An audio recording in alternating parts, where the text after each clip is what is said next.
Namaste, and welcome to Vedic Vidya. My name is Jeffrey Armstrong, Kavindra Rishi. Vedic Vidya is available exclusively on Citti Media, English channel, Sunday nights at 7 p.m. IST. Our topic tonight is why allopathic medicine excels in an emergency but ignores all other forms of natural healing, or how the Ayurvedic medical system of India heals by lifestyle and harmonizing with nature. The first thing I need to say to all of the people working in different medical fields is they probably went into that field because they were empathic and caring and wanted to do something that brings benefit to their fellow human beings. So this is not to be disrespectful toward any of those persons. It's just that certain historical circumstances have been governing the shape of our society. And that shape got started in the colonial era. The colonial era was a time when we extracted resources.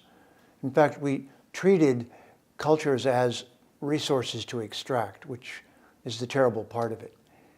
But the downside was that the train that got started then of extracting resources from the planet made industries that were so monolithic and so powerful that sometimes their power and their hunger for profit benefited people.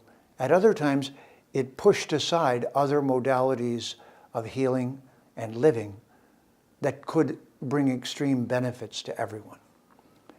Now, because India is a very ancient civilization, India had for thousands of years before the modern time, the modern era that we're living in, India was a very sophisticated culture, and it had books on surgery, which eventually led to Western medicine having surgical texts. It had books on medicine with a profound understanding of herbs and the various substances of nature, both mineral, by the way, and vegetable. They used mercury, they had processes for purifying it. So there was very advanced chemistry, technology, and the development of healing substances. But what was unique about that system, which is not present in our modern day system, is they also had a science that understood the nature of each particular physical body. And that body type, as it's called, was something that every doctor had to know. In other words, they had to know both who they were treating and what they were treating and what substances were necessary or processes, like surgery, for that treatment. What happened accidentally, on purpose, a little of both, in Western civilization is about 100 years ago, as fossil fuel was growing and dominating our life. It also created chemical companies which created weapons. For example, Monsanto came from its role making poison gases for warfare into agriculture. That's a good example of a company being repurposed but not losing the taint of its original use. We've been suffering from this in our medical field because monopolistic corporations, dangerous chemicals, and methodologies have been studied in Western civilization and practiced and enabled as sources of profit, while the rest of the technologies for healing from India, from China, from various civilizations have been completely ignored, or they've been taken without credit. As a good example, smallpox vaccination did not originate in Western civilization. It originated in India, and cowpox, those milking cows, would catch cowpox, and they then noticed that the girls, it was mostly ladies who milked the cows, that once they'd had cowpox, which did not harm you, you could not get smallpox, which would harm you very much. So they learned of immunity, and they developed immunity and making vaccines. But all of this ancient knowledge from all of the indigenous cultures was displaced by the colonization that erased the friendly connections between those civilizations and our Western civilizational culture. There were several results, but the worst is that medicine was no longer personalized and about diet and nutrients and food, and more particularly about the body type of the person, partly because there was a prejudice against reincarnation.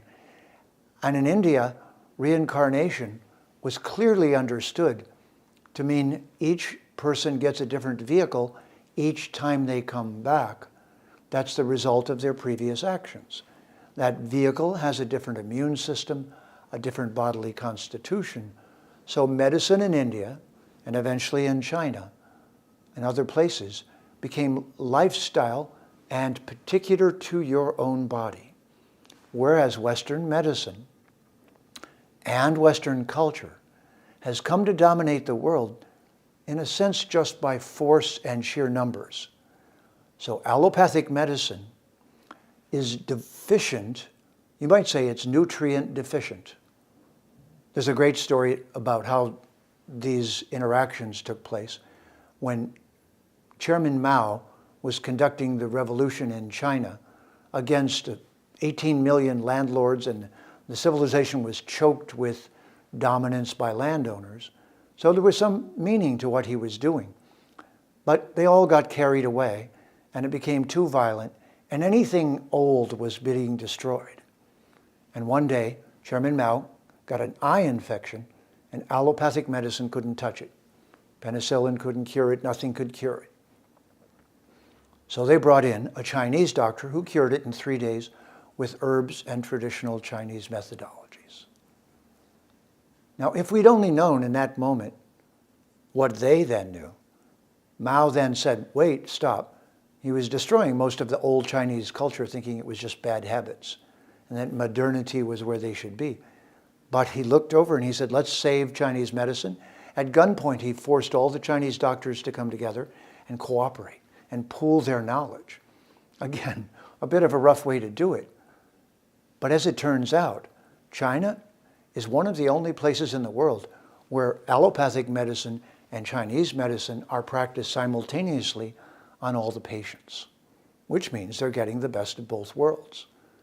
And the rest of Western civilization is definitely, there's an antagonism between allopathic medicine and herbal medicine, homeopathy, naturopathy, various other medical practices, and especially Ayurveda and Chinese medicine.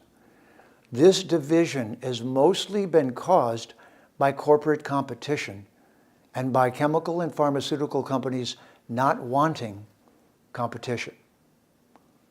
So, at a certain point, about 100 years ago, financial and other motivations took over and dominated medicine, and the result is what we now call allopathic medicine.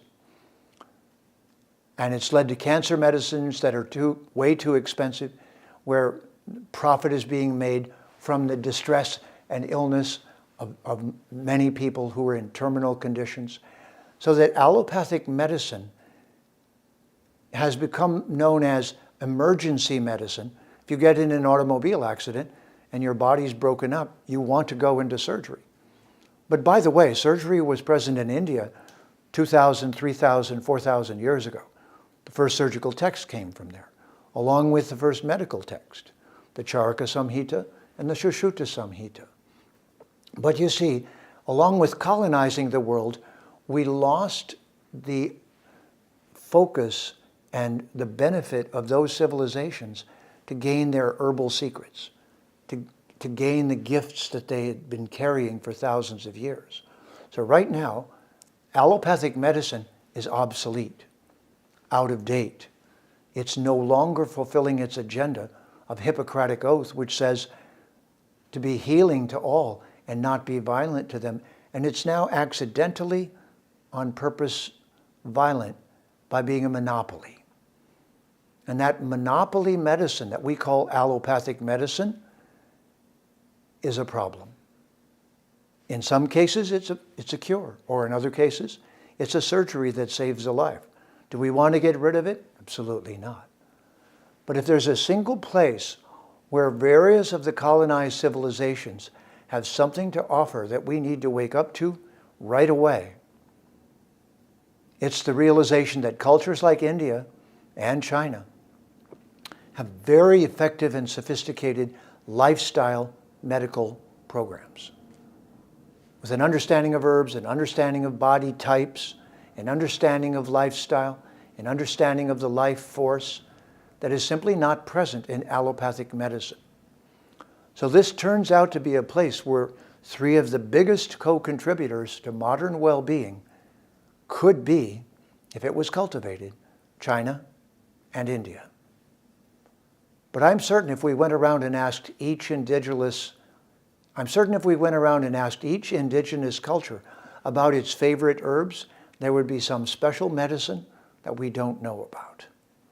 Because the collateral damage of colonialism was ignoring the benefits, the truths, and especially with India, a brilliant, vibrant, and ancient culture which seemed to contradict the principles of colonization in the extreme.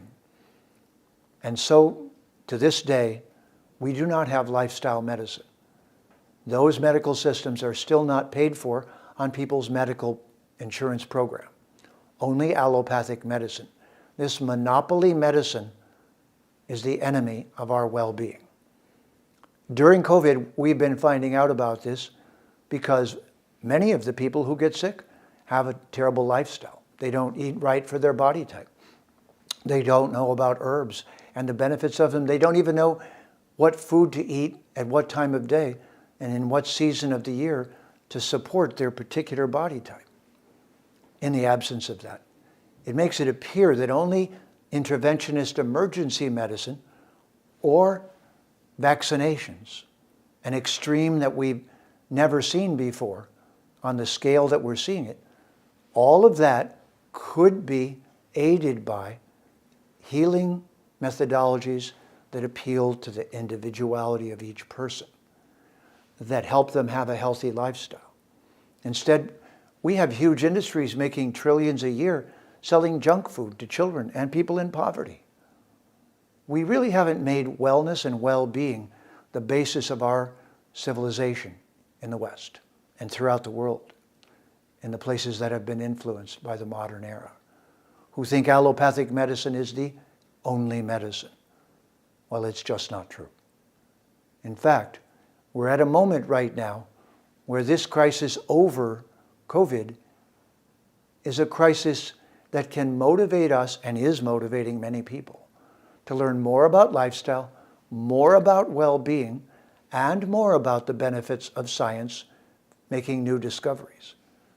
But they should all be working together. Like the many peoples of the world, and like India, their brilliance and what they co-contributed to the modern world has been kept from reaching them. When the British were colonizing India, they made Ayurvedic medicine illegal, penalty by death. That made it retreat into families. That made it look like a caste system. Then they said, oh, they're just caste Brahmins and this doesn't work. But it was never really looked at. It was never really examined. But with the advent of allopathic medicine, even 100 years ago, the Vegetarian magazine, principles like this of looking into alternative ways of living have been reviving. We are now at a time when all of the indigenous cultures are reviving from colonization. That's part of what we're doing on Vedic Vidya. We're bringing back the true understanding of the immensely important gifts of the civilization of India. And each of those indigenous cultures that were overrun during the colonial era need to be revived, need to be brought back. And first and foremost, Ayurvedic medicine, because it heals by feeding, because the first line of defense is what you eat every day, in what season, according to your body type. It seems to me that the first step would be, since hospitals are not famous, are they, as a wonderful place to go out to dinner? When was the last time you said, I know, let's go to the hospital with a group of people going out to dinner? I don't think so. So that tells you it's an Achilles heel. So let's not try to displace allopathic medicine. Let's try to add things that fulfill needs that are not being fulfilled. Let's look to lifestyle medicine. Let's start with Ayurvedic dietary wisdom and implement it at hospitals and have cooks that are Ayurvedic doctors as well, who cooperate with allopathic doctors. Let's have a world of cooperation between ancient wisdom and modern science. That would be the best thing we could do to optimize a difficult time, difficult transition. It's very sad that ancient civilizations were treated so badly, but it's in the past now. But that we lose their wisdom would be truly terrible.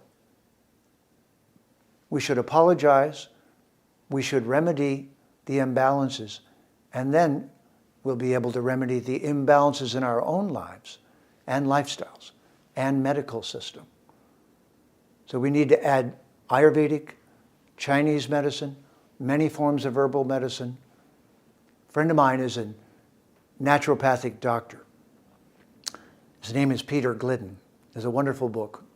It's called The MD Emperor Wears No Clothes. Everyone is sick and I know why. This is because naturopathic medicine is based upon monitoring the substances that we put into our body according to the existing constitution of our body. Very much like Ayurveda. We need these alternatives to become legitimate. Because right now, most people's health program only pays for allopathic medicine with all of its limitations and accidental violences that it's creating. The next step that we should take, that we learn from COVID, is that lifestyle is the basis of health and well-being. And then, in an emergency, we use emergency medicines. This is the great secret that India has held for thousands of years and passed forward and is still teaching the world. There are new Ayurvedic medical schools in America. There's one in New Mexico.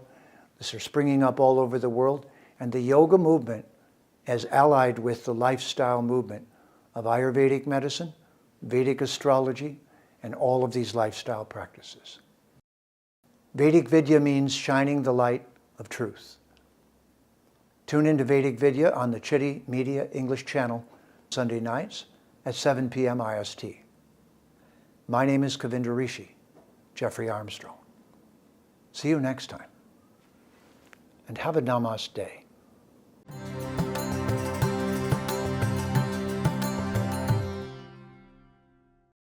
Please remember to subscribe to us and switch on the notifications for this channel. For our other social media links, more content, and to support our work, please visit citti.net. Dhanyavad. Namaskar.